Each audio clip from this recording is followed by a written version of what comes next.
آج اس کی اور شیری کی کنوویکیشن تھی۔ شیری کا اور سحرش کا رشتہ پکا ہو گیا تھا۔ کل ان دونوں کی انگیجمنٹ تھی۔ مستقیم اب بہت بدل گیا تھا۔ ہمیشہ ہنستا مسکراتا رہنے والا مستقیم تو کہیں کھو گیا تھا۔ شیری نے کئی دفعہ اس سے اس کی اداسی کی وجہ پوچھی، لیکن وہ ہر دفعہ ٹال دیتا تھا۔ وہ دوسروں کے سامنے خود کو مضبوط ظاہر کرتا تھا، لیکن تنہائی میں آج بھی وہ سحرش کو یاد کرتا تھا۔ وہ اسے بھول ہی نہیں پایا تھا۔ کوئی ایسی رات نہیں گزرتی تھی جب اسے یاد نہ آتی۔ اب تو اس کی راتیں بھی جاگتے گزرتی تھی۔ زبیدہ بیگم نے دوبارہ اس سے شادی کے بارے میں بات نہیں کی تھی، اور وہ بھی اس دن سے خاموش تھا۔ وہ آئینے کے سامنے کھڑا تیار ہو رہا تھا۔ اب وہ بہت سنجیدہ رہنے لگا تھا۔ اس کے چہرے پہ مسکراہٹ بہت کم دیکھنے کو ملتی تھی۔ وہ دوسروں کو دکھانے کے لیے بناوٹی مسکراہٹ ہوتی تھی۔ اس نے آئینے میں خود کا جائزہ لیا۔ رات بھر جاگنے کی وجہ سے اس کی آنکھیں سرخ اور سوجی ہوئی تھیں۔ وہ خود سے بہت لاپرواہ رہنے لگا تھا۔ وہ آج یونی نہیں جانا چاہتا تھا، لیکن چونکہ کنووکیشن تھی تو اس کا جانا ضروری تھا۔ اسے اپنی ڈگری لینی تھی، ورنہ وہ کبھی بھی نہ جاتا، اور جانتا تھا سحرش کو دیکھ کر وہ خود پر قابو نہیں رکھ پائے گا۔ وہ اب اس کے دوست کی منگیتر تھی۔ وہ اپنے دل کو سمجھانے کی بہت کوشش کرتا تھا۔ بھلا دل نے بھی کبھی کسی کی سنی ہے جو اس کی سنتا؟ پر دل ہی تو انسان کا سب سے بڑا دشمن ہوتا ہے۔ وہ تیار ہو کر نیچے آیا تو زبیدہ بیگم ملازمہ کے ساتھ کھانا لگوا رہی تھی۔ وہ بھی کرسی کھینچ کر بیٹھ گیا۔ زبیدہ بیگم اس کے چہرے کی طرف ہی دیکھ رہی تھی۔ اس کی آنکھیں آج بھی سرخ تھیں۔ اس کی حالت دیکھ کر ان کا دل کٹ کر رہ گیا۔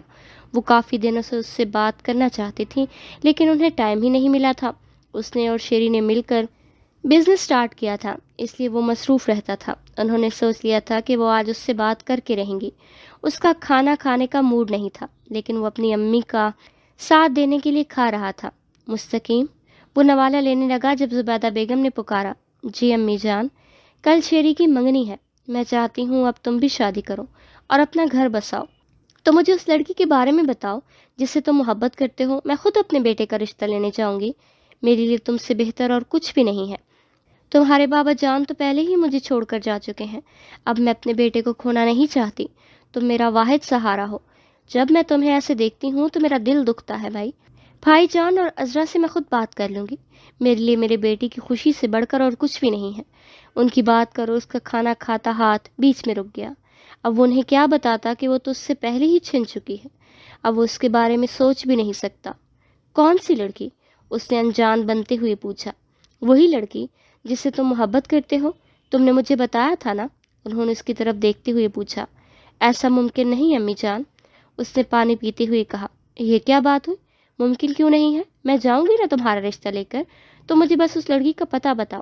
انہوں نے مستقیم کی طرف دیکھتے ہوئے کہا، جو انہیں بجھا بجھا سا لگ رہا تھا۔ وہ ماں تھی، اپنے بیٹے کی حالت کو کیسے نہ پہچانتے؟ اس کے گھر والے نہیں مانیں گے، مستقیم نے بجھے دل سے کہا، اور ویسے بھی میں اسے بھلا چکا ہوں۔ یہ کیا بات ہوئی؟ رشتہ نہیں دیں گے؟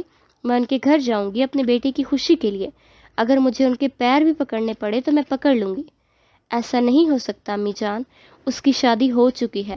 وہ نیپکن سے ہاتھ صاف کر کے وہاں سے چلا گیا۔ وہ انہیں سحرش کے بارے میں نہیں بتانا چاہتا تھا۔ اس نے اپنی ماں کے منہ سے اس کی بہت تعریفیں سنی تھیں۔ وہ نہیں چاہتا تھا کہ اس کی ماں کا دل اس کی طرف سے برا ہو، جبکہ پیچھے سے زبیدہ بیگم پریشان ہو گئی تھی۔ ان سے اپنے بیٹے کی یہ حالت دیکھی نہیں جاتی تھی۔ ایک ہی تو بیٹا تھا ان کا، وہ اسے خوش دیکھنا چاہتی تھی۔ وہ یوں نہیں گیا تو ہر طرف گہما گہمی تھی۔ ہر کوئی اپنی باتوں میں مصروف تھا۔ کوئی کہے لگا رہا تھا تو کہیں یہ اسٹوڈنٹس گروپس کی صورت میں بیٹھے باتیں کر رہے تھے۔ اسے اپنی یونی کے دن یاد آئے تھے، کیسے وہ اور شہری مل کر نیو کمر سے پرینک کرتے تھے۔ سامنے ہی وہ درخت تھا جس کے نیچے بیٹھ کر وہ گپے مارتے تھے۔ کبھی کبھی وہ کلاس بنک کر کے یہاں پہ بیٹھ جایا کرتے تھے۔ اسے وہ دن پوری شد و مت سے یاد تھے۔ پھر اس کی زندگی میں ایک لڑکی آئی جس نے اس کی زندگی کو بدل دیا۔ وہ مستقیم، جو عشق کے وجود سے انکاری تھا، اسی کے عشق نے اس کو ریزہ ریزہ کر دیا تھا۔ پہلے اس کے چہرے پر ہر وقت مسکراہٹ رہتی تھی۔ وہ کوشش کرتا تھا، تب بھی مسکرا نہیں پاتا تھا۔ کبھی کبھی وہ خود کو دیکھتا تھا تو حیران رہ جاتا تھا، کیا یہ وہی مستقیم ہے جس کے چہرے سے کبھی مسکراہٹ ہی جدا نہیں ہوتی تھی؟ اب عشق سے اس کا مقام پر لے آیا تھا کہ اب وہ زندوں میں تھا نہ مردوں میں۔ عشق کا تو پھر کام ہی ہے انسان کو تباہ کر دینا۔ یہ انسان کو جوگی بنا دیتا ہے، جیسے رانجھے کو بنایا تھا۔ عشق میں تو خاک چھاننی پڑتی ہے، جیسے مجنوں نے چھانی تھی۔ ابھی تو عشق کے اور امتحان باقی تھے، اور ابھی اسے اور امتحانات سے گزرنا تھا۔ وہ یہ سب سوچ رہا تھا کہ وہ اسے دور ہی سے شگفتہ کے ساتھ باتیں کرتی ہوئی دکھائی دی۔ اس کا دل جیسے دھڑکنا بھول گیا تھا۔ آج اس نے اس ستمگر کو کتنی دیر بعد دیکھا تھا، لیکن پھر اسے یاد آیا کہ وہ تو کسی اور کی ہو چکی ہے، اب وہ اسے دیکھنے کا بھی حق نہیں رکھتا۔ اس کے سینے میں درد اٹھا جو ہمیشہ اسے کسی اور کے ساتھ سوچ کر اٹھتا تھا۔ اس کے دل پر آریاں چل رہی تھیں، اس کا دل لہو لہان تھا۔ تانیہ کے جانے کے بعد وہ اسے اپنی پھپھو سے ملوانے کے لیے لے کر گیا تھا۔ اس کی پھپھو اس سے بہت اچھے سے ملی تھی اور اس سے جو ڈر تھا کہ شاید وہ کیا ری ایکشن دے وہ دور ہو گیا تھا۔ اس کے بعد زیان کہیں چلا گیا تھا۔ اب وہ روم میں بیٹھی بور ہو رہی تھی۔ پہلے اس کا دل کیا کہ وہ باہر چلی جائے، لیکن پھر اس نے اپنا ارادہ ترک کر دیا۔ اس چڑیل کو دوبارہ نہیں دیکھنا چاہتی تھی، اور زیان کی امی بھی تو باہر تھیں، پتہ نہیں وہ کیسی ہوں۔ اس نے سوچا وہ دیکھنے میں تو اچھی لگ رہی تھی، کیا میں اندر آ جاؤں؟ وہ ابھی سوچ ہی رہی تھی کہ اسے ایک لڑکی کی آواز سنائی دی تو اس نے دروازے کی طرف دیکھا تو 17-18 سال کی لڑکی کھڑی تھی۔ جی آ جاؤ، اس نے اسے اندر بلایا۔ السلام علیکم بھابھی۔ اروا نے زرمش کو سلام کیا۔ وعلیکم السلام بھابھی، میں زیان بھائی کی چھوٹی بہن ہوں۔ امی نے مجھے بتایا تھا کہ انہوں نے شادی کر لی ہے، مجھ سے رہا نہیں گیا تو میں آپ سے ملنے آ گئی۔ کیا میں بیٹھ جاؤں؟ اس نے ڈرتے ڈرتے پوچھا۔ ہاں، آپ کے بھائی کا روم ہے، بیٹھ جاؤ، زرمش نے مسکراتے ہوئے کہا۔ زرمش کو وہ بہت کیوٹ سی لڑکی لگی تھی اور پسند آئی تھی۔ میں یہاں آتی ہوئی سوچ رہی تھی آپ بہت پیاری ہیں، میرے بھائی کے ساتھ اور بھی پیاری لگیں گی۔ اروا نے اس کی طرف دیکھتے ہوئے کہا۔ تم بھی بہت پیاری ہو، اس نے بھی مسکراتے ہوئے کہا۔ آپ کو میرے یہاں آنا برا تو نہیں لگا؟ اروا نے اس سے پوچھا۔ بالکل بھی نہیں، مجھے کیوں برا لگے گا؟ تم جب چاہو آ سکتی ہو۔ وہ میری فرینڈز ہیں نا، وہ کہتی ہیں کہ ان کی بھابیاں انہیں اپنے روم میں نہیں آنے دیتی اور ان سے لڑائیاں بھی کرتی ہیں، اس لیے مجھے ڈر لگ رہا تھا کہ کہیں آپ بھی ویسی نہ ہو۔ لیکن آپ تو بہت اچھی ہیں، اس نے معصومیت سے کہا۔ اتنی کیوٹ سی نن کے ساتھ میں بھلا لڑائی کر سکتی ہوں؟ مجھے تو بہت خوشی ہوئی تم سے مل کر۔ تم بھی مجھے اپنی بڑی بہن سمجھ سکتی ہو، تمہارا جب دل چاہے تم یہاں آ سکتی ہو، مجھ سے باتیں بھی کر سکتی ہو۔ زرمش نے پیار سے کہا۔ آپ بہت اچھی ہیں، میری فرینڈز کہتی ہیں ساری بھابیاں ایک جیسی ہوتی ہیں، لیکن میں اپنی فرینڈز کو بتاؤں گی کہ میری بھابھی ایسی بالکل بھی نہیں ہے، وہ بہت اچھی ہیں۔ یہ منظر ایک آفس کا ہے جہاں پر اندھیرا چھایا ہوا ہے۔ ایک نقاب پوش آرام سے دروازہ کھول کر اندر داخل ہوتا ہے۔ اس کے ہاتھ میں ایک ٹارچ ہے۔ وہ اندر آ کر ٹارچ سے روشنی کر کے ٹیبل کی دراز کھنگالتا ہے۔ شاید وہ کوئی چیز ڈھونڈ رہا تھا جو کہ ملنے کا نام نہیں لے رہی تھی۔ پھر وہ ایک ایک کر کے سارے کیبن اور الماریاں چیک کرتا ہے جس میں کاغذوں کا ڈھیر لگا ہوا تھا، لیکن اسے اپنی مطلوبہ چیز نہیں مل رہی تھی۔ لیکن اس نے اپنی ہمت نہیں ہاری، وہ ایک کے بعد ایک فائل اور کاغذ چیک کر رہا تھا۔ اس نے الماری سے ایک فائل چیک کرنے کے لیے پکڑی تو اس کے نیچے ریڈ کلر کی ایک فائل پڑی ہوئی تھی، جسے دیکھ کر اس کی آنکھیں چمکی اور اندھیرے میں صرف اس کی آنکھیں نظر آ رہی تھیں۔ اسے اس کی مطلوبہ فائل مل چکی تھی۔ وہ جیسے آیا تھا ویسے ہی واپس چلا گیا۔ آتے ہوئے وہ سارے کیمرے بند کر کے آیا تھا، اس لیے وہ مطمئن تھا۔ وہ پارک میں بیٹھی وہاں کھیلتے بچوں کو دیکھ رہی تھی۔ وہ اور زرمش اکثر اس پارک میں آتی رہتی تھی، لیکن آج وہ اکیلی آئی تھی۔ قریب سے دیکھنے پر لگ رہا تھا کہ وہ غصے میں ہے۔ آج اس کی ممانی اپنے بیٹے کے لیے اس کا رشتہ مانگنے آئی تھی۔ اسے اپنا وہ کزن بالکل بھی پسند نہیں تھا، لیکن اس کی ماں کو تو اپنے بھتیجے کے علاوہ اور کوئی دکھتا ہی نہیں تھا۔ اس نے جھٹ سے ہاں کر دی تھی، اسی وجہ سے وہ آج اپنی ماں سے لڑائی کر کے آئی تھی۔ اس کا ارادہ آج زرمش کے پاس جانے کا تھا، لیکن وہ وہاں بھی نہیں جا پائی تھی۔ اسے زرمش کی بہت فکر ہو رہی تھی، نہ جانے وہ کیسی ہوگی۔ وہ بیٹھی اپنی سوچوں میں مگن تھی کہ جب کوئی اس کے پاس آ کر بیٹھا۔ کیا ہوا ہے مس؟ بے ایمان، تمہارا منہ کیوں بنا ہوا ہے؟ ذیشان نے اس سے پوچھا۔ کافی دیر سے وہاں آیا ہوا تھا، وہ دور بیٹھا کب سے اسے دیکھ رہا تھا، جو نہ جانے کن سوچوں میں مگن تھی۔ اس سے رہا نہ گیا تو وہ اس کے پاس آ گیا۔ تمہیں اس سے مطلب؟ اور تم میرے پاس آ کر کیوں بیٹھے ہو؟ اٹھو یہاں سے 1 منٹ سے پہلے، اس نے غصے سے ناک پھلا کر کہا۔ یہ ایک پبلک پارک ہے اور یہ بینچ بھی یہاں پہ پبلک کے لیے رکھے ہیں، تم اپنے گھر سے نہیں اٹھا کر لائی۔ جب اپنے گھر سے لاؤ گی تو مجھے نہ بیٹھنے دینا مس ایٹیٹیوڈ، اس نے بھی دو بدو جواب دیا۔ تم خود کو سمجھتے کیا ہو؟ فری کہنے بندر، اور تم یہاں کیا لینے آئے ہو؟ کیا تم میرا پیچھا کر رہے ہو؟ اس نے مشکوک انداز سے کہا۔ او ہیلو میڈم، تمہیں اتنی خوش فہمی کیوں ہے؟ میں کسی کا پیچھا نہیں کرتا، بلکہ لڑکیاں میرے پیچھے آتی ہیں، اس نے کالر اٹھاتے ہوئے کہا۔ شکل دیکھی ہے کبھی اپنی؟ لڑکیاں میرے پیچھے آتی ہیں، اس نے اس کی نقل اتارتے ہوئے کہا۔ الحمدللہ، روز دیکھتا ہوں، ذیشان نے جواب دیا۔ کیا آئینے نے کبھی تمہیں سچ نہیں بتایا؟ اس نے اس کی طرف دیکھتے ہوئے پوچھا۔ بتاتا ہے نا، وہ کہتا ہے کہ تم بہت ہینڈسم ہو، کوئی بھی لڑکی تم پر فلیٹ ہو سکتی ہے، اس نے شوخی سے کہا۔ زیادہ خوش فہمیاں اچھی نہیں ہوتی، خود کو ہینڈسم کہہ کر تم ہینڈسم لفظ کی توہین کر رہے ہو۔ اس نے طنزیہ مسکراہٹ سے کہا۔ تم کون سا کہیں کی ملکہ ہو مس بے ایمان؟ اس نے بھی اسی کے انداز میں کہا۔ دوبارہ اگر مجھے بے ایمان کہا نا تو میں تمہارا سر پھاڑ دوں گی۔ ایمان نے غصے سے کہا۔ مس بے ایمان، مس بے ایمان کہوں گا، پھاڑو میرا سر۔ اس نے بھی سیٹ پن سے کہا۔ Go to hell. وہ پیر پٹک کر وہاں سے چلی گئی۔ ہاں سے کیا ہوا؟ اس نے دور جاتے ہوئے ایمان کی طرف دیکھتے ہوئے کہا۔ وہ روم میں آیا تو وہ بیڈ پر بیٹھی پوئٹری کی بک پڑھ رہی تھی جو اس نے عروہ سے لی تھی۔ اس سے علامہ اقبال کی پوئٹری بہت اچھی لگتی تھی، اس لیے وہ اس وقت ان کی ہی پوئٹری پڑھ رہی تھی۔ کیا ہو رہا ہے؟ اس نے جوتے اتارتے ہوئے کہا۔ کرکٹ کھیل رہی ہوں، آپ بھی کھیلیں گے؟ اس نے طنز سے کہا تو اس نے حیران ہو کر زرمش کی طرف دیکھا۔ کیا ہوا ہے؟ مرچیں کیوں چبا رہی ہو؟ میں بک پڑھ رہی ہوں، آپ کو دکھائی نہیں دے رہا؟ پھر کیوں پوچھ رہے ہیں؟ تو عروہ نے تمہیں بھی آتے ساتھ اس کام پر لگا دیا؟ میں بور ہو رہی تھی، اسی وجہ سے میں نے اس سے بک لی ہے پڑھنے کے لیے۔ اچھا، میں نے تمہیں بتانا تھا کہ کل ہماری ریسیپشن پارٹی ہے۔ تمہاری ڈریس اور جیولری وغیرہ میں نے آرڈر کر دی ہے، کل گھر پر ہی آ جائے گی، اور بیوٹیشین بھی گھر میں تیار کرنے آ جائے گی۔ اس کے علاوہ اگر تمہیں کسی بھی چیز کی ضرورت ہے تو مجھے بتا دو، اگر خود جانا چاہتی ہو تو بھی مجھے بتا دو، میں تمہارے ساتھ چلا جاؤں گا، مجھے کسی چیز کی ضرورت نہیں ہے۔ اچھا ٹھیک ہے، جیسے تمہاری مرضی، وہ کہہ کر اپنی ایک میلز چیک کرنے لگا۔ وہ باہر صوفے پر بیٹھی اس کا انتظار کر رہی تھی کہ جب وہ گھر میں داخل ہوئی تانیہ وہ انہیں اگنور کر کے اپنے کمرے میں جانے لگی کہ انہوں نے اسے پیچھے سے آواز دی۔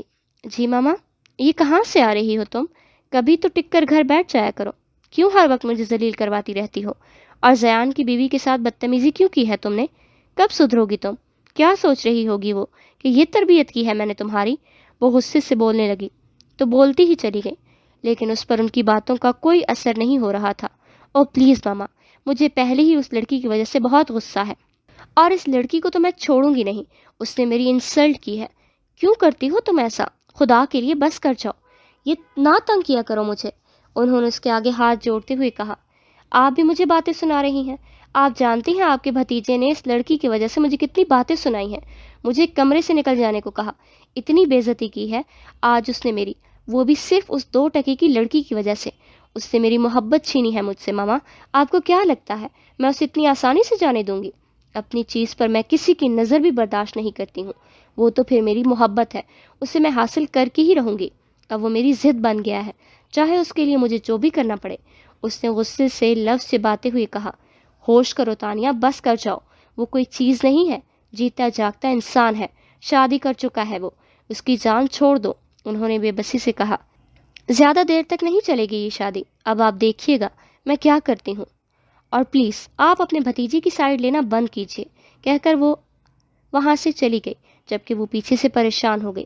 جانتی تھی کہ وہ بہت ضدی ہے، جو کہتی ہے وہ کر کے دکھاتی ہے، اب نہ جانے وہ کیا کرے گی۔ اب تو انہیں خود شرمندگی ہوتی تھی زیان کے سامنے اس کی حرکتوں کی وجہ سے۔ رات کی خاموشی ابھی پوری طرح رخصت نہیں ہوئی تھی، لیکن مشرق کی سمت سے نمودار ہوتی روشنی نے اندھیرے کو پیچھے دھکیلنا شروع کر دیا تھا۔ آسمان پر ہلکی نیلاہٹ ابھرنے لگی تھی اور افق پر سورج کی پہلی کرن نے سنہری رنگ بکھیر دیا تھا۔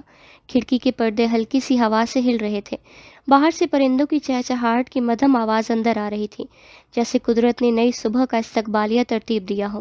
درختوں پر اوس کے قطرے چمک رہے تھے۔ زرمش کی آنکھ کھلی تو کمرہ دھندلی روشنی میں نہایا ہوا تھا۔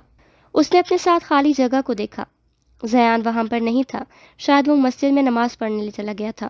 وہ چند لمحے خاموش لیٹی رہی، جیسے صبح کی نرمی کو محسوس کرنا چاہتی ہو۔ کھڑکی سے آتی ہوا نے اس کے بالوں کو چھوا تو اسے اپنے اندر سکون اترتا محسوس ہوا۔ وہ اٹھی، اس نے وضو کیا اور نماز پڑھی۔ نماز پڑھنے کے بعد اس نے دعا مانگ کر قرآن پاک کھولا اور اس کی تلاوت کرنے لگی۔ وہ ہر روز فجر کے وقت قرآن پاک کی تلاوت کرتی تھی۔ تلاوت کرنے کے بعد وہ نیچے چلی گئی۔ اس کا اور زیان کا روم چھت پر تھا۔ وہ نیچے آئی تو سامنے صوفے پر عافیہ بیگم بیٹھی قرآن پاک کی تلاوت کر رہی تھی، قرآن پاک کو غلاف میں ڈال رہی تھی۔ شاید وہ اس کے آنے سے پہلے تلاوت کر رہی تھی۔ آ جاؤ بیٹا، وہاں کیوں کھڑی ہو؟ ان کی اس پر نظر پڑی تو انہوں نے اسے اپنے پاس بلایا تو وہ ان کے پاس صوفے پر بیٹھ گئی۔ آپ کو کچھ چاہیے تھا بیٹا؟ عافیہ بیگم نے اس سے پوچھا۔ نماز پڑھ لی تھی تو سوچا نیچے چلی جاتی ہوں، اچھا کیا جو نیچے آ گئی۔ آپ کے ماما بابا کہاں ہوتے ہیں؟ انہوں نے زرمش سے اس کے ماں باپ کے بارے میں پوچھا۔ جی اسی شہر میں ہوتے ہیں، آج ریسیپشن ہے تو وہ بھی آئیں گے، اس نے جواب دیا۔ ریسیپشن؟ انہوں نے حیرانگی سے پوچھا۔ جی ریسیپشن؟ آپ کو نہیں پتا؟ آج میرا اور زیان کا ریسیپشن ہے، اس نے ان کی طرف دیکھتے ہوئے بتا دیا۔ نہیں، مجھے تو نہیں پتا، انہوں نے نام میں سر ہلاتے ہوئے کہا۔ آنٹی آپ سے ایک بات پوچھوں؟ اگر آپ برا نہ مانے تو، اس نے ہچکچاتے ہوئے کہا۔ جی بیٹا ضرور پوچھو، انہوں نے اس سے اجازت دی۔ آنٹی زیان آپ کو ٹھیک سے کیوں نہیں بلاتا؟ اس نے ان کی طرف دیکھتے ہوئے کہا۔ اس کی بات پر وہ چپ ہو گئیں، انہیں سمجھ نہیں آ رہا تھا کہ وہ کیا کہیں۔ آنٹی آپ کو برا لگا تو سوری، اس نے انہیں چپ دیکھ کر کہا۔ نہیں بیٹا مجھے برا نہیں لگا، تم زیان کی بیوی ہو، تمہارا پورا حق بنتا ہے پوچھنے کا، میں تمہیں پھر کبھی بتاؤں گی، ابھی تم جاؤ، زیان آنے والا ہوگا، وہ تمہیں میرے ساتھ دیکھ کر غصہ کرے گا، انہوں نے پیار سے اس کا گال تھپ تھپاتے ہوئے کہا۔ جی آنٹی، جیسے آپ مناسب سمجھیں، جبکہ وہ ابھی بھی یہی سوچ رہی تھی کہ ایسی کیا بات ہے کہ زیان اپنی ماں سے بات نہیں کرتا۔ وہ کمرے میں بیٹھا سگار سلگا رہا تھا کہ جب ملازم کمرے میں داخل ہوا۔ صاحب باہر راکی آیا ہے، ہاں بھیجو اسے اندر، اس نے سگار کا کش لیتے ہوئے کہا۔ تھوڑی دیر بعد راکی کمرے میں داخل ہوا تو وہ بہت پریشان لگ رہا تھا۔ کیا بات ہے راکی، تم پریشان کیوں لگ رہے ہو؟ اس نے راکی کی طرف دیکھتے ہوئے کہا۔ وہ سیٹ صاحب جو ریڈ کلر کی فائل تھی جس پر ہمارے کام کی معلومات لکھی تھی وہ نہیں مل رہی۔ آپ جانتے ہیں نا وہ فائل کتنی اہم تھی ہمارے لیے، اور سب کے نام وغیرہ لکھے ہوئے تھے اس پر، اگر وہ پولیس کے یا کسی اور فرد کے ہاتھ لگ گئی تو۔ اس کے بعد پر سیٹ سیدھا ہو کر بیٹھا۔ کیا بکواس کر رہے ہو، ایک بھی کام تم سے ڈھنگ سے نہیں ہوتا، ایک فائل نہیں سنبھالی گئی تم سے، تمہارے آفس سے کوئی فائل چرا کر لے گیا، تمہیں پتہ نہیں چلا، اس نے غصے سے چلاتے ہوئے کہا۔ میں خود پریشان ہوں سیٹ، آفس میں کیمرے لگے ہوئے تھے، جس کسی نے بھی فائل چرائی ہے اس نے پہلے کیمرے بند کیے تھے، اس لیے پتہ نہیں چلا کہ وہ کون تھا، مجھے خود سمجھ نہیں آ رہا یہ سب کیا ہو رہا ہے، اور اگر وہ فائل نہ ملی تو اس نے بات ادھوری چھوڑ دی، پریشانی سے کہا۔ نہ ملی تو ہم سب جیل جائیں گے اور ہمارا سارا کاروبار ٹھپ ہو جائے گا، کچھ بھی ہو جائے پتہ لگاؤ کہ وہ فائل کس نے چرائی ہے۔ میں بھی کچھ کرتا ہوں، اپنے آدمیوں کو بھیجتا ہوں اور پتہ لگواتا ہوں کہ وہ فائل کہاں ہے، بس فائل کسی بھی طرح سے واپس لینی آنی چاہیے، وہ فائل پولیس کے ہاتھوں نہیں لگنی چاہیے، ورنہ کروڑوں کا کاروبار تباہ ہو جائے گا، اس نے پریشانی سے کہا۔ وہ سیرش کی طرف ہی دیکھ رہا تھا اور اپنے دل کو سمجھا رہا تھا کہ وہ اب اس کی دوست کی امانت ہے، جبکہ تھوڑی دور ایک اور وجود کھڑا تھا جس کی حرکتوں کو بہت غور سے دیکھ رہا تھا، جو زرمش کی طرف بہت ہی اداس نظروں سے دیکھ رہا تھا۔ دال میں کچھ تو کالا ہے، اس وجود نے دل میں کہا، لیکن کالا کیا ہے اب یہی مجھے پتہ لگانا ہے، اس نے کچھ سوچتے ہوئے کہا۔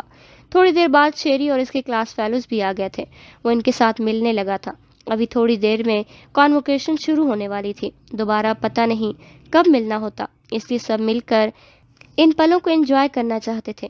اس نے خود کو ریلیکس رکھنے کی بہت کوشش کی تھی، لیکن پھر بھی اس کی اداسی سب کو نظر آ رہی تھی۔ وہ سب گراؤنڈ میں بیٹھے گپ شپ لگا رہے تھے اور اپنے پرانے دن یاد کر رہے تھے۔ تمہیں یاد ہے مستقیم، جونیئر کے احمد کو اس کے فرسٹ ڈے پر ہم نے کیسے تنگ کیا تھا، بیچارہ رونے والا ہو گیا تھا۔ وہ سب باتیں کر رہے تھے جبکہ وہ صرف ہوں ہاں میں سر ہلا رہا تھا۔ تم ٹھیک ہو مستقیم، اس کی عدم دلچسپی کو دیکھتی ہوئے اس کے ایک دوست نے پوچھا۔ مجھے کیا ہونا ہے، میں ٹھیک ہوں، اس نے بظاہر مسکراتے ہوئے کہا، جبکہ وہ وجود ابھی بھی اس کی حرکات و سکنات کو بغور دیکھ رہا تھا۔ انہوں نے اکٹھے چائے پی اور کافی دیر تک باتیں کرتے رہے، پھر وہ ہال کی طرف چلے گئے جہاں سٹیج لگا ہوا تھا۔ کانوکیشن کی ارینجمنٹس وہیں تھے۔ مستقیم اٹھنے لگا تو اس کی پاکٹ میں کچھ گرا، اسے پتہ نہیں چلا، وہ آگے بڑھ کر گیا جبکہ اس وجود نے اس کی جیب سے کچھ گرتے ہوئے دیکھ لیا تھا۔ وہ اٹھ کر گیا تو اس کے پیچھے بیٹھا وجود اٹھ کر اس کی ٹیبل کے پاس آیا، اس نے وہ لفافہ اٹھا کر سیدھا کیا تو اس میں سہرش کی تصویر تھی۔ انم کئی پل تک اس تصویر کو ہاتھ میں پکڑتے دیکھتی رہی۔ تو محبت کا معاملہ ہے، انم نے شاطر مسکراہٹ سے کہا۔ اب دیکھنا سیرش میں کیا کرتی ہوں تمہارے ساتھ، بہت اڑا لیا تم نے، اب تمہارے پر کاٹنے کی باری آ چکی ہے، جسٹ ویٹ اینڈ واچ۔ اس دفعہ بھی سیرش کا جی سے زیادہ آیا تھا، اس سے زیادہ آیا تھا، جس کی وجہ سے انم آج کل موقع کے انتظار میں تھی، کب اسے کوئی موقع ملے اور وہ اسے نیچا دکھائے۔ اب موقع اس کے ہاتھ میں تھا۔ وہ جانتی تھی کہ شگفتہ مستقیم سے محبت کرتی ہے، اس نے اسے اور سہرش کو باتیں کرتے ہوئے ایک دفعہ سنا تھا۔ وہ ان کی دوستی میں آگ کی چنگاری لگانا چاہتی تھی، اب دیکھنا یہ تھا کہ اس آگ کی لپیٹ میں کون کون آتا ہے۔ اس نے اپنے شاطر دماغ میں پلان ترتیب دیا اور وہاں سے چلی گئی، یہ سوچے سمجھے بغیر کہ اس کی یہ ساری سازش کسی کی زندگی خراب کر سکتی ہے۔ وہ نہیں جانتی تھی کہ وہ اپنے حسد سے کتنی زندگیاں برباد کرنے جا رہی ہے۔ آج ہمارا ریسیپشن ہے اور آپ نے اپنے پیرنٹس کو اس کے بارے میں بتایا نہیں؟ انہیں کسی اور سے پتہ چلا ہے؟ انہیں کتنا دکھ ہوا ہوگا. آپ نے ایسا کیوں کیا؟ زرمش نے زیان سے پوچھا. کس سے برا لگتا ہے؟ کس سے نہیں. مجھے اس بات سے کوئی فرق نہیں پڑتا اور تمہیں بھی نہیں پڑنا چاہیے. میں نے تمہیں پہلے بھی کہا تھا. کیوں کرتے ہیں وہ آپ ان کے ساتھ ایسا؟ اور جنہیں آپ کس سے کہہ رہے ہیں وہ آپ کے ماں باپ ہیں. آپ اندازہ بھی نہیں لگا سکتے کہ انہیں کتنا برا لگتا ہوگا آپ کے رویے سے. وہ ہرٹ ہوتے ہوں گے. وہ اپنی زندگی میں بہت خوش ہیں. انہیں مجھ سے کوئی لینا دینا نہیں. زیان، آپ کی ماما کی باتوں میں آپ کے لیے صاف محبت دکھائی دیتی ہے. تو پھر آپ ایسا کیوں کرتے ہیں؟ وہ ماں ہے آپ کی. جب میں نے انہیں ہماری ریسیپشن کے بارے میں بتایا تو وہ سن کر حیران ہو رہی تھی. وہ اس کی طرف دیکھ کر کہہ رہی تھی، جبکہ وہ اس کی باتیں لاپرواہی سے سن رہا تھا، جیسے اس سے کوئی فرق نہ پڑ رہا ہو. آئندہ سے انہیں میری ماں نہ کہنا. نہیں ہے وہ میری ماں. میری ماں سالوں پہلے مر چکی تھی. میرا ان سے کوئی واسطہ نہیں.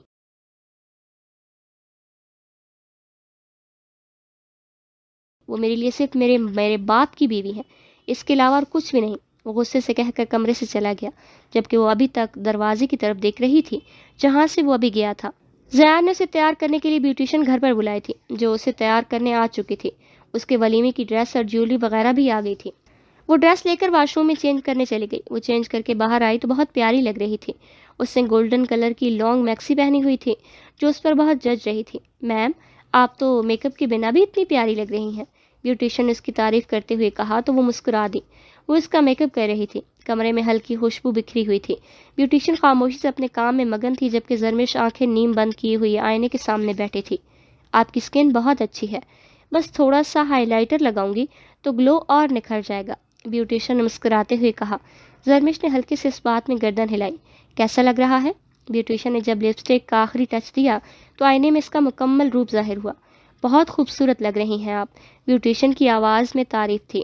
وہ واقعی بہت خوبصورت لگ رہی تھی. بیوٹیشین اپنا سامان سمیٹ کر وہاں سے چلی گئی، جبکہ وہ آئینے کے سامنے کھڑی اپنا جائزہ لے رہی تھی. اس نے آج بھی حجاب کیا تھا جو اس پر پیارا لگ رہا تھا. وہ پورا پردہ یا نقاب نہیں کرتی تھی، لیکن وہ حجاب ضرور کرتی تھی جس سے اس کے بال چھپ جاتے تھے.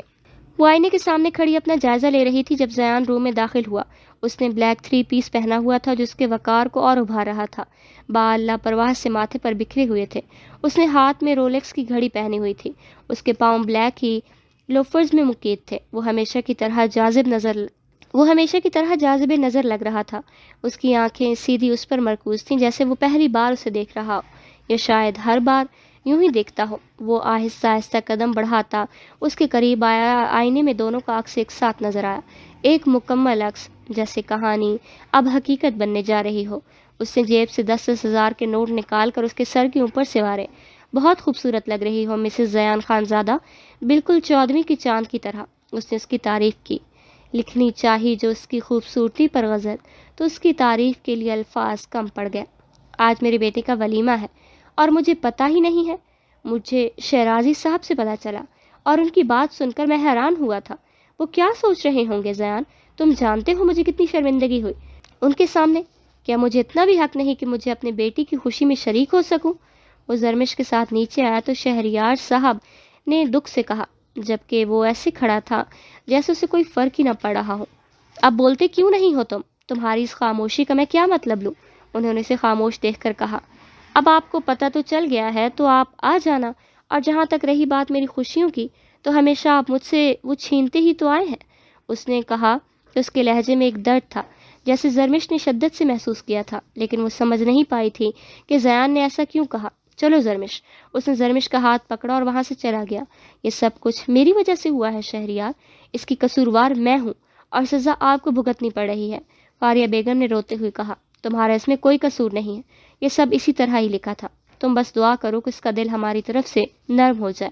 میں ترس گیا ہوں اپنے بیٹے کو سینے سے لگانے کے لیے. وہ اتنا سخت دل ہو گیا ہے کہ اب اس سے کسی چیز سے کوئی فرق ہی نہیں پڑتا. چلو تیار ہو جاؤ، ہم اپنی بیٹی کی خوشی میں ضرور شریک ہوں گے. ہال جدید طرز پر سجایا گیا تھا. نیون لائٹس کی روشنی میں پھولوں کی خوشبو رقص کر رہی تھی. سفید اور نیلے رنگ کی تھیم کے ساتھ ہر چیز نفاست کا مظہر تھی. دیوار پر لکھا تھا Z&Z forever begins today. Hall مہمانوں سے بھرا ہوا تھا. جگمگاتی روشنیوں میں سجے اسٹیج کے سامنے ہر نظر دروازے کی طرف مرکوز تھی. لائیو میوزک کی دھن جیسے ہی بدلی، ہلکی خوابناک دھن نے ماحول کو سحر انگیز کر دیا. دروازہ آہستہ سے کھلا۔ پہلے زیان قدم بڑھاتا اندر داخل ہوا تو کئی نظریں اس کی طرف اٹھیں۔ وہ 3 پیس میں ملبوس بہت اٹریکٹیو لگ رہا تھا۔ اس کی شخصیت ہی ایسی تھی کہ وہ جہاں سے گزرتا تھا لوگ ایک دفعہ اسے مڑ کر ضرور دیکھتے تھے۔ کچھ اس کی شخصیت میں موجود روب و دبدبا لوگوں کو اسے دیکھنے پر مجبور کرتا تھا۔ اس کے قدم جیسے ہی تھمے سب کی نظریں اگلے لمحے کے انتظار میں رک گئیں۔ پھر زرمش نمودار ہوئی۔ گولڈن میکسی میں جھلملاتی جیولری، نفاست سے سنورے چہرے پر ہلکی سی جھجک مگر نگاہوں میں عجب سے اعتماد کی جھلک۔ حجاب میں لپٹا اس کا چہرہ بہت پرکشش لگ رہا تھا۔ حجاب میں اس کی شخصیت پروقار لگتی تھی جو اسے سب سے الگ بناتی تھی۔ زیان نے آگے بڑھ کر اس کا ہاتھ تھاما۔ روشنیوں کا رخ جیسے ان دونوں پر مرکوز ہو گیا تھا۔ کیمرے چمکنے لگے تھے۔ مہمانوں کی سرگوشیاں اور مسکراہٹیں فضا میں گونجنے لگی تھیں۔ وہ دونوں سٹیج کی طرف بڑھے۔ جہاں جہاں سے وہ گزر رہے تھے لوگ انہیں ہی دیکھ رہے تھے اور ان کی کپل کی تعریف کر رہے تھے۔ وہ ساتھ میں لگی اتنے پیارے رہے تھے، کوئی تعریف کے بنا رہ ہی نہیں پایا۔ ان پر کسی شہزادہ شہزادی کا گمان ہو رہا تھا۔ زیان نے اس کو سٹیج پر چڑھنے میں مدد دی۔ دور ایک وجود کھڑا حسد سے ان کی طرف دیکھ رہا تھا۔ اس کی آنکھوں سے انگارے نکل رہے تھے۔ اس کا بس نہیں چل رہا تھا کہ وہ زرمش کو وہاں سے اٹھا کر خود وہاں بیٹھ جائے۔ جی ہاں، صحیح سمجھے آپ، وہ تانیہ ہی تھی۔ وہ صرف اپنی ماں کے کہنے پر آئی تھی۔ اب وہ سڑ سڑ کے کوئلہ ہو رہی تھی۔ زیان کی پھپھو نے ان دونوں کی نظر اتاری اور انہیں ڈھیروں دعائیں دی۔ ہر کوئی ان سے ملنے آ رہا تھا لیکن زیان کی نظر دروازے پر ٹکی ہوئی تھی جیسے وہ کسی کا انتظار کر رہا ہو۔ پھر اس کا انتظار ختم ہوا۔ وہ اسے داخلی دروازے سے اندر آتی ہوئی دکھائی دی۔ تمہارے لیے ایک سرپرائز ہے، اس نے زرمش کے کان میں آہستہ سے سرگوشی کی۔ کیسا سرپرائز؟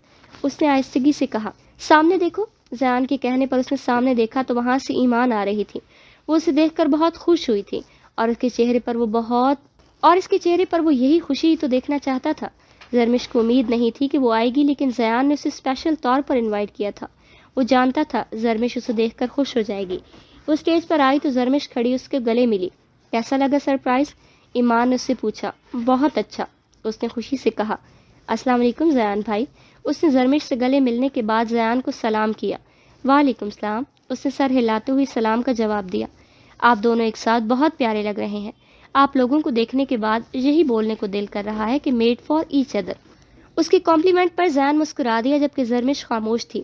اس نے کچھ نہیں کہا تھا۔ السلام علیکم، وہ باتیں کر رہے تھے کہ تبھی ذیشان کی سٹیج پر انٹری ہوئی۔ اس نے بلند آواز میں سلام کیا۔ سب نے زیر لب اس کے سلام کا جواب دیا۔ ابھی بھی آنے کی کیا ضرورت تھی؟ تھوڑا اور لیٹ آ جاتے۔ بلکہ آنے کی ضرورت ہی کیا تھی؟ تمہارے بغیر بھی ولیمہ ہو سکتا تھا۔ زیان نے اسے دیکھ کر طنزیہ کہا اور اس کے گلے ملا۔ یار میں تو کب سے تیار بیٹھا تھا، وہ تو میرے بابا کی کوئین نے تیار ہونے میں ٹائم لگا دیا۔ تم شادی شدہ ہو؟ سمجھ سکتے ہو کہ عورتیں تیار ہونے میں کتنا ٹائم لگاتی ہیں، تو بس اس وجہ سے لیٹ ہو گئے، اس نے مسکراتے ہوئے کہا۔ ایمان جس کا پہلے ہی اسے دیکھ کر منہ بن گیا تھا اس کی بات پر اسے گھور کر کہا، لیکن وہاں پرواہ کسے تھی؟ ہٹ شریر کہیں کے، مجھے میرے بیٹے سے مل لینے دو۔ تانیہ بیگم شہریار کی ماں نے ذیشان کا کان پکڑتے ہوئے کہا۔ ماشاءاللہ میرا بیٹا تو شہزادہ لگ رہا ہے، انہوں نے زیان کے سر پر ہاتھ رکھتے ہوئے کہا۔ دیٹس ناٹ فیئر امی جان، میرا کان کیسے کھینچا ہے، ابھی بھی درد ہو رہا ہے، اور اس سے کیسے پیار جتا رہی ہیں جیسے آپ کا بیٹا میں نہیں بلکہ وہ ہو۔ کبھی مجھ سے تو اس طرح سے پیار نہیں کیا جیسے اس سے کر رہی ہیں۔ آج تو آپ مجھے بتا ہی دیں کہ میں آپ کا سوتیلا بیٹا تو نہیں ہوں۔ ذیشان نے جلتے دل سے کہا۔ ہاں تو وہ بھی میرا بیٹا ہے جیسے تم ہو، بڑا اچھا بیٹا ہے میرا، انہوں نے زیان کی تعریف کرتے ہوئے کہا۔ اس پر ذیشان اپنا سمو لے کر رہ گیا۔ ماشاءاللہ بیوی تو بہت پیاری ڈھونڈی ہے اپنے لیے۔ زیان بیٹا بالکل اپنی طرح چاند سورج کی جوڑی لگ رہے ہو دونوں، اللہ کسی کی نظر نہ لگائے، ہمیشہ خوش رہو، انہوں نے زرمش سے ملتے ہوئے کہا۔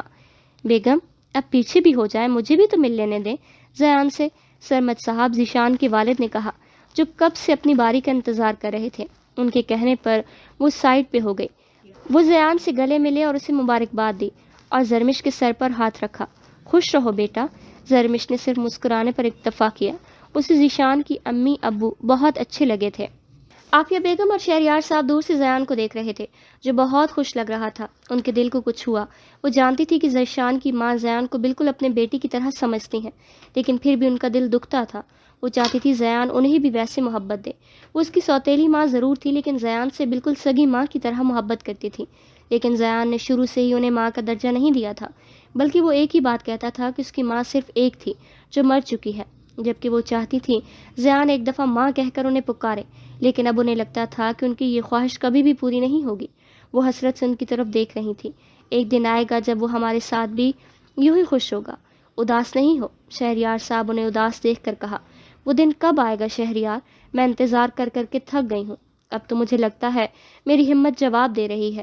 انہوں نے آنکھوں میں اداسی لیے کہا، صبر سے کام لو فاریہ، صبر کا پھل میٹھا ہوتا ہے، ایک دن ہمیں ہمارا بیٹا ضرور ملے گا۔ انہوں نے اس کا حوصلہ بڑھایا۔ وہ خود بھی ہمت ہار رہے تھے، لیکن انہیں اپنے اللہ پر بھروسہ تھا۔ ایک دن وہ ان کے بیٹے کا دل ان کی طرف سے نرم کر دے گا۔ وہ ہر نماز میں اپنے اللہ سے یہی دعا مانگتے تھے۔ وہ دونوں بھی اسٹیج کی طرف چلے گئے۔ آپ لوگ زیان کو اپنا بیٹا بنا لیں، میں اپنی بیٹی فاریہ آنٹی کا بیٹا بن جاتا ہوں۔ کیوں آنٹی، ٹھیک ہے نا؟ ذیشان نے انہیں دیکھتے ہوئے کہا۔ اس نے ان کی آنکھوں کی اداسی بھانپ لی تھی۔ وہ ان کی فیلنگز کو سمجھ سکتا تھا کہ ان پر کیا بیت رہی ہوگی، اس لیے اس نے گفتگو میں شامل کیا۔ اس پر انہوں نے مسکراتے ہوئے ہاں میں سر ہلایا۔ اس طرح کافی دیر تک وہ لوگ ہلا گلا کرتے رہے۔ تھوڑی دیر بعد زرمش کے ماں باپ بھی آ گئے تھے۔ وہ اپنی ماما اور بابا سے نام آنکھوں سے ملی تھی۔ اس نے انہیں بہت مس کیا تھا۔ ان کے ساتھ عالیہ بھی آئی ہوئی تھی، لیکن عادل نہیں آیا تھا، جس پر زیان نے شکر ادا کیا۔ سعدیہ بیگم زیان سے بہت پیار سے ملی، جبکہ فاروق صاحب نے روکھے پھیکے لہجے میں اس سے سلام کیا تھا۔ تھوڑی دیر بعد کھانا بھی کھل گیا تھا۔ کھانے کا اہتمام بہت شاندار کیا گیا۔ مینیو میں mutton korma, chicken roast, beef biryani, Russian salad, vegetable salad, strawberry, chicken nuggets اور چکن سموسے تھے، جبکہ میٹھے میں ابھی چونکہ سردیاں تھیں اس لیے گجریلا دیا گیا۔ کھانا کھانے کے بعد مہمانوں کو کشمیری چائے بھی پیش کی گئی۔ کھانا اختتام کو پہنچا تو زیان اپنی جگہ سے کھڑا ہوا۔ وہ مائک پکڑ کر سب سے مخاطب ہوا۔ اٹینشن ایوری ون، سب لوگ اس طرف متوجہ ہوں۔ سب سے پہلے تو میں سب کا شکریہ ادا کرنا چاہتا ہوں کہ آپ سب نے ہمارے اس خاص موقع پر آ کر ہمیں خوشی دی، مگر آج میں ایک ایسی بات کہنا چاہتا ہوں جو میرے دل کی گہرائیوں سے نکلتی ہے۔ وہ آہستہ آہستہ سے چلتا ہوا زرمش کے پاس جا کر رکا۔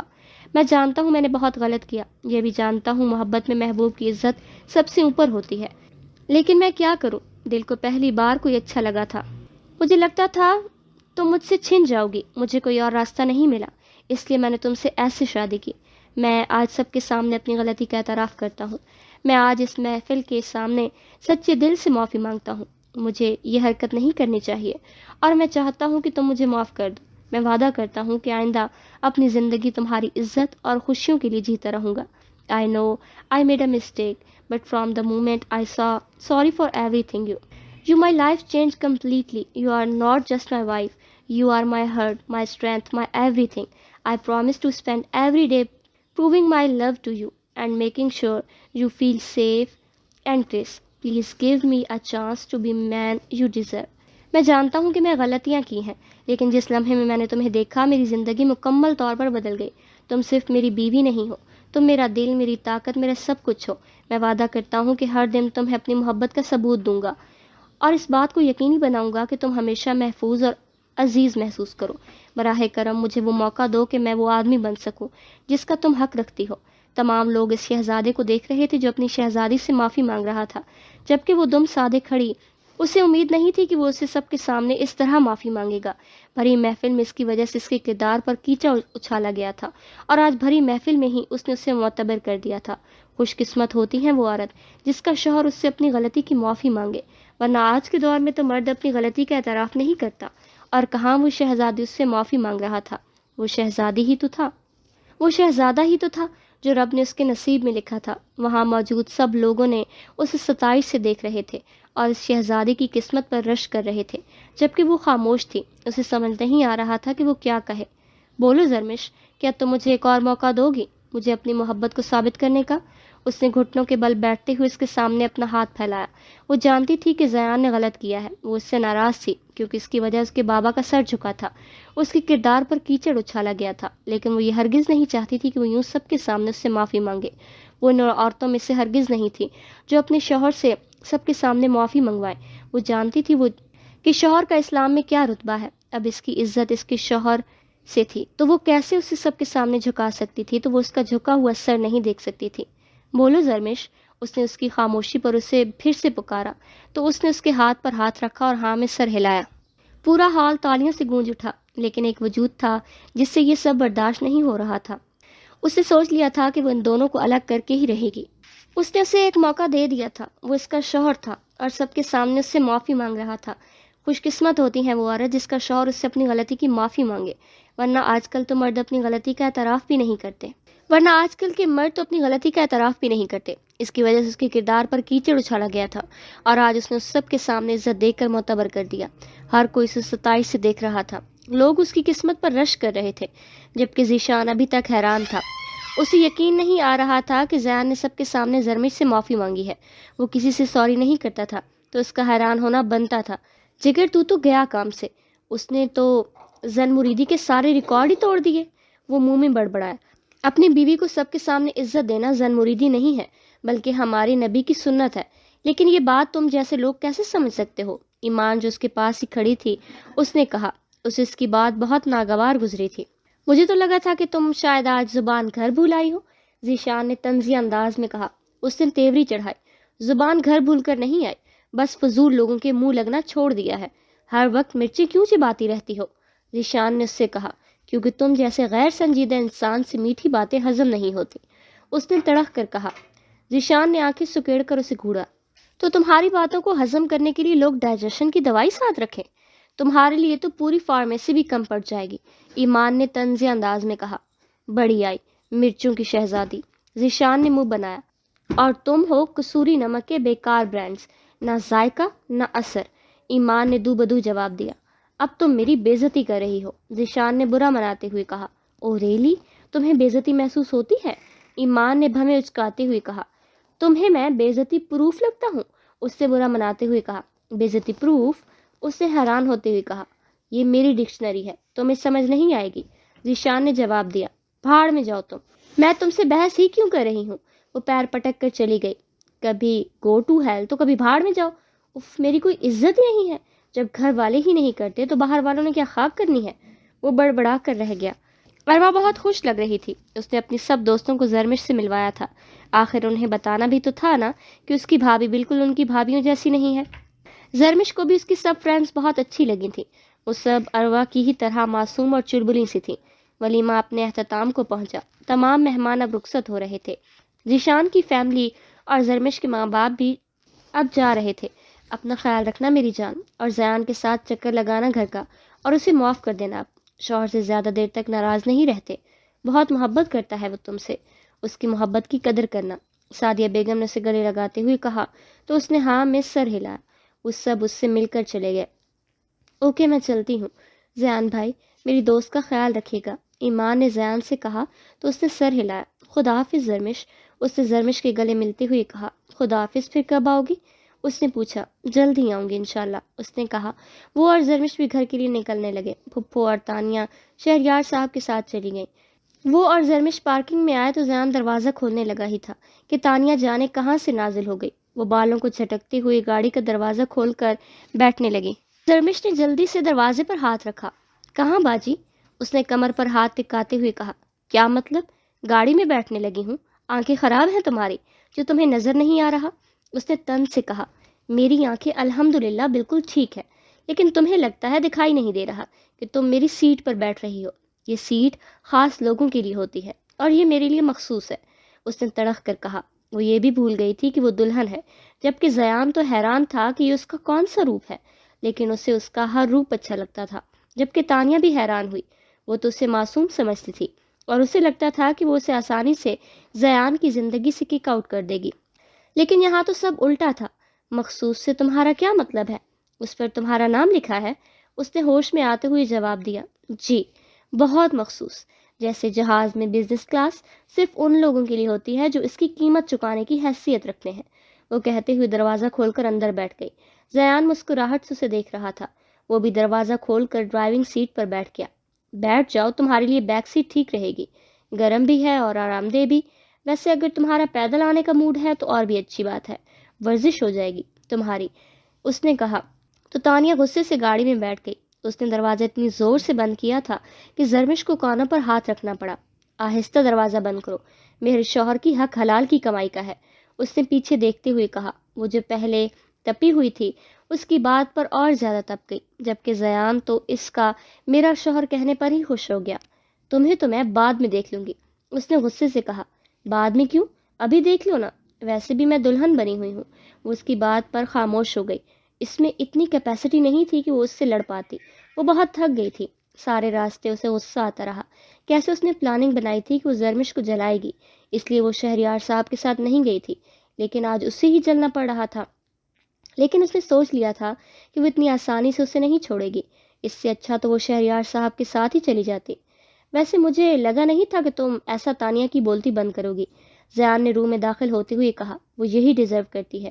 میری زندگی کا ایک اصول ہے، I respect those who deserve it. میں لوگوں سے ان کی رویوں کے مطابق ملتی ہوں، اور وہ جو خود کو نہ جانے کیا سمجھتی ہے، اسے سبق سکھانا ضروری تھا۔ اسے لگا تھا کہ میں اسے کچھ نہیں کہوں گی، اور یہی اس کی غلطی ہے۔ لیکن میرے بارے میں ایک بات کوئی نہیں جانتا کہ میں لوگوں کو ان کی اوقات میں رکھنا جانتی ہوں۔ گڈ۔ ویسے تم نے مجھے معاف کر دیا نا؟ اس نے زرمش سے پوچھا۔ بالکل بھی نہیں، میں نے صرف آپ کو ایک موقع دیا ہے۔ اگر آپ نے اپنی محبت کو ثابت نہ کر پائے تو پھر سوچوں گی میں۔ وہ کہہ کر واش روم میں چلی گئی، جبکہ وہ حیران سے اس جگہ کو دیکھ رہا تھا جہاں سے وہ گئی تھی۔ او، محترمہ چاہتی ہیں کہ میں اپنی محبت کو ثابت کروں، تو پھر تیار رہیے محترمہ، بندہ ناچیز تیار ہے اس امتحان سے گزرنے کے لیے، اس نے اس کے جانے کے بعد کہا، جبکہ وہ اسے معاف کر چکی تھی، لیکن وہ دیکھنا چاہتی تھی کہ وہ اپنی محبت کو ثابت کرنے کے لیے کیا کرتا ہے۔ وہ باہر آئی تو زیان بیڈ پر بیٹھا تھا۔ اس کے ہاتھ میں ایک لفافہ تھا جو اس نے زرمش کو دیا۔ اس میں کیا ہے؟ اس نے وہ لفافہ پکڑتے ہوئے کہا۔ خود ہی کھول کر دیکھ لو، اس نے کہا۔ زرمش نے جب وہ لفافہ کھولا تو پہلے وہ حیرانگی سے اندر موجود چیز کو دیکھتی رہی، پھر اس کے چہرے پر مسکراہٹ آ گئی۔ اس کا چہرہ خوشی سے دمک رہا تھا، جیسے اس کے ہاتھ میں کوئی خزانہ لگ گیا، جبکہ زیان تو اس کے چہرے پر خوشی کے رنگوں کو دیکھ رہا تھا۔ کتنی سچی مسکراہٹ تھی اس کی! اسے اس کی یہی مسکراہٹ تو پسند تھی۔ اس مسکراہٹ پر ہی تو اس نے اپنا دل ہارا تھا۔ اس کا بس چلتا تو وہ اپنا سب کچھ اس کی اس مسکراہٹ پر وار دیتا۔